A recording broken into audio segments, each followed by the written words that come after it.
Okay, this is I'm balancing my phone on a box near the window, and what I'm doing here is separating the positive from the negative.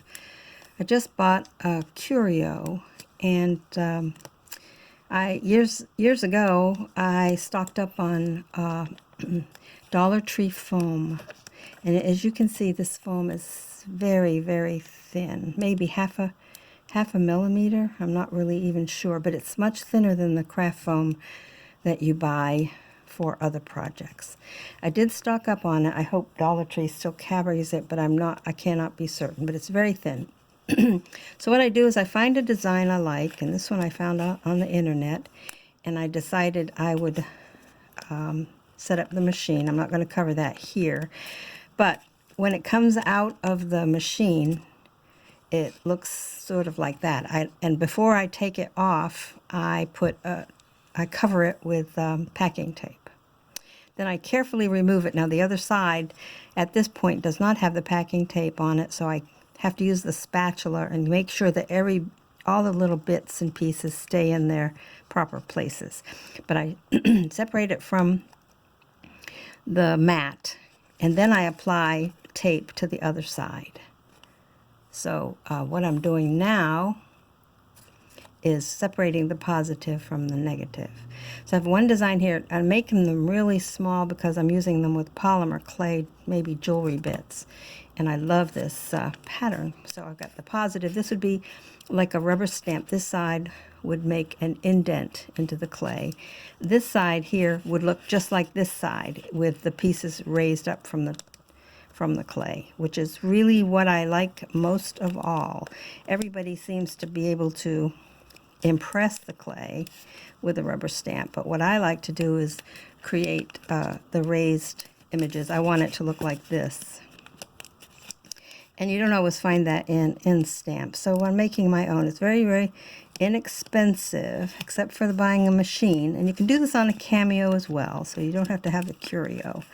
I've had a Cameo for years and have done this many times for my earth and clay work. But what I'm doing now is using I hope I've got it. I've got so much sun in my face I cannot see what I'm doing on the camera, so hopefully it's in the frame. But what I'm doing is keeping the positions of the places by pressing this into the clay. And by the way,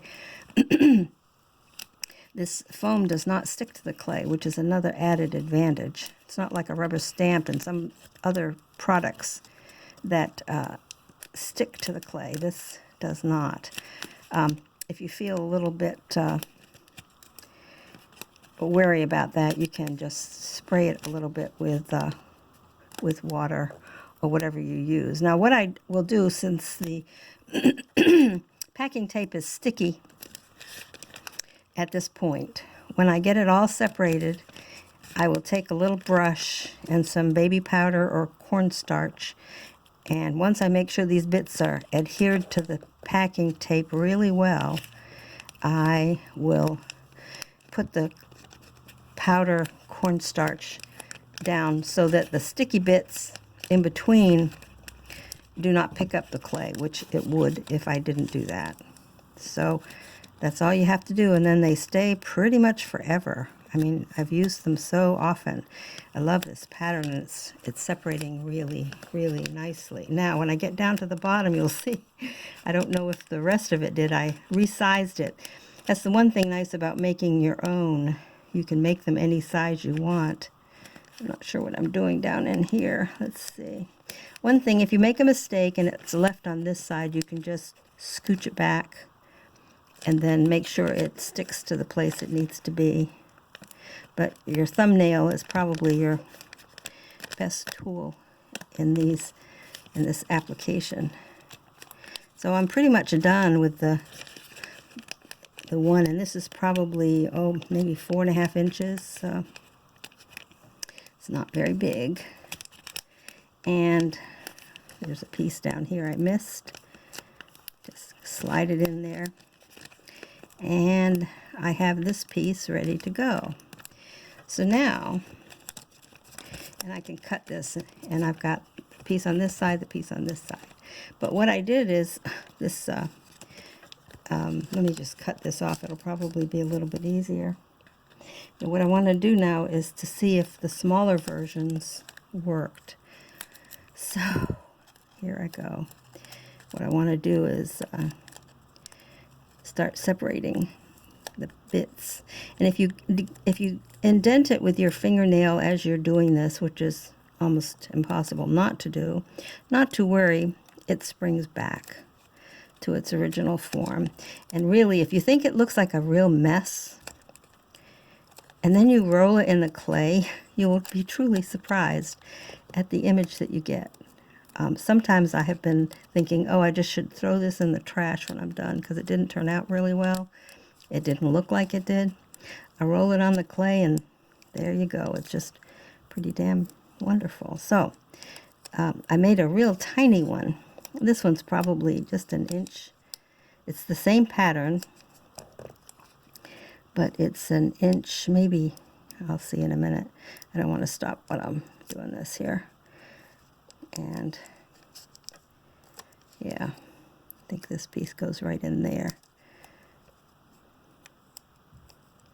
Yeah, I can sort that out after the fact. But this one's really, really tiny. Look at how tiny that is. But it will create those lines. And it's not as good as the big one. The big one's much better. I think I really care more about the one that will create the erased part, and that's what this side will do. So if I mess up the other side, the strings in between might be just a little bit too.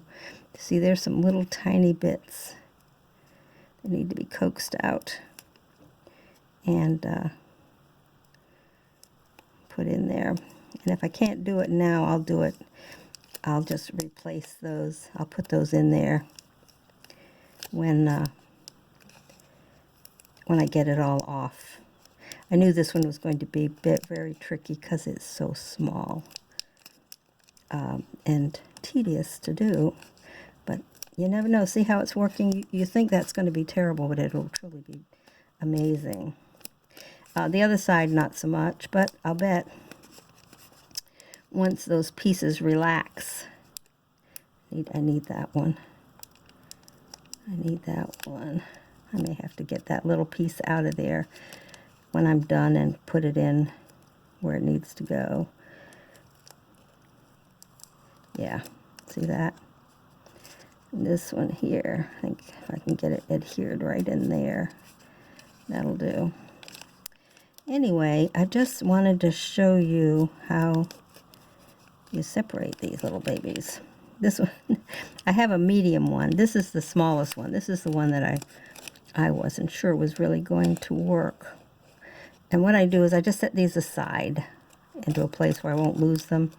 And then when I'm done, I'll figure out where they go. And once I get the big ones in place. But this one I wasn't really sure I was going to make this one work. But I like to try. These sheets, by the way, were, when I bought them, packages of like 32 for $1. Yes, 32 for $1. So yes, the machine's expensive, but that's between packing tape and the machine. Of course, you have to have a computer for your designs. And you can get designs anywhere. They're just pretty amazing. I think I got this one by Googling graphic vector designs. And I've used the machine and the software for ages, so I don't have to go into that, but I do know how to work that machine.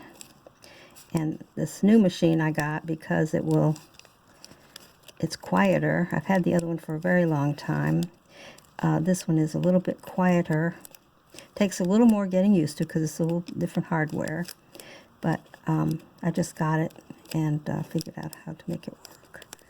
So, but what I wanted to do is show how beautiful these are. And this will make a better, I'll reposition it so that there's a space in there.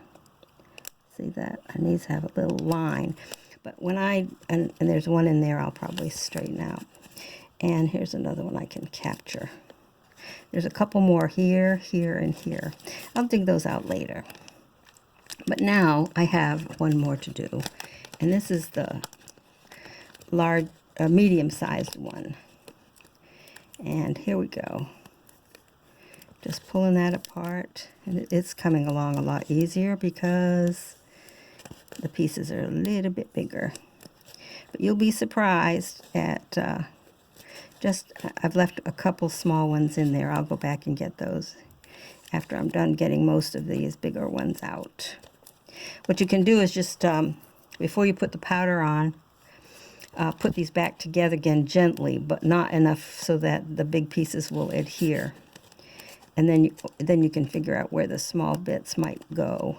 You know, if you don't even get it, it almost doesn't matter a whole lot unless you're extremely a perfectionist, which I'm not. Nope.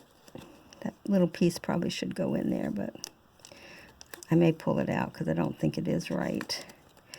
Anyway, so that's how you do this. And when I'm done, I will have I guess you call that the positive, and this is the negative. But this will give me my raised bits. Look at even the little one turned out really good.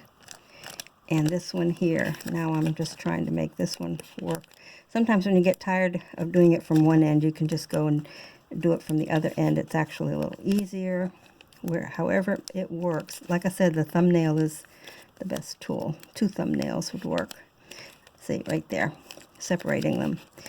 You have to understand your design, of course, and know what it is you're going for. You have to know which ones you're pulling out that are the positive bits and which ones are the negative bits.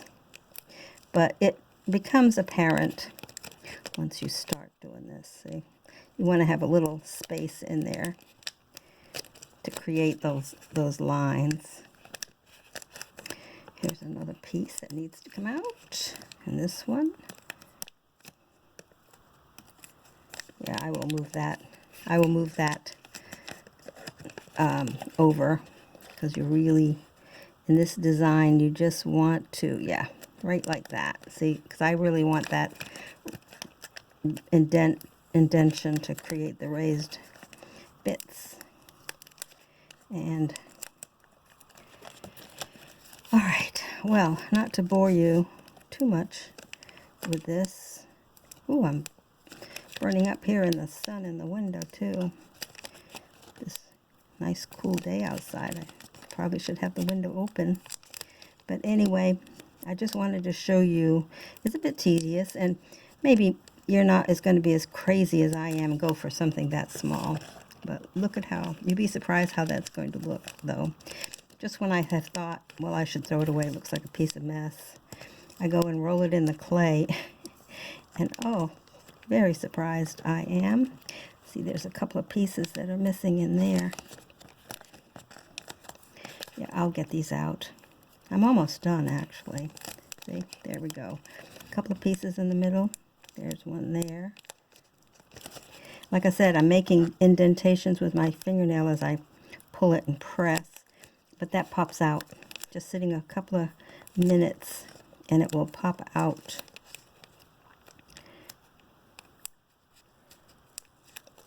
There's a couple